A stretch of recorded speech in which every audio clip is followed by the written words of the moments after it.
First things first, open your windows wide but only on one side of your room, and we'll get to why in a second. Next up, you're going to grab your fan and you're going to place it facing out of the window. I know it sounds kind of crazy, but trust me, it works. And the final step is you're going to take a dry towel and place it at the bottom of your door.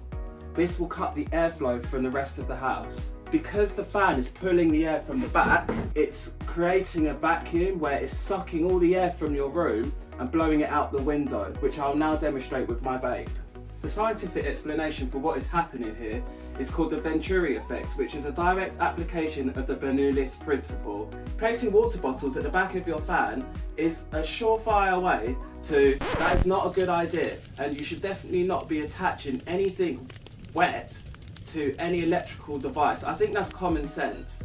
So if you are tired of suckling from the teat of a lactating dog all summer long to stay cool instead of turning into a raisin, try this trick and share it with your friends so that we can cool down the world with science together.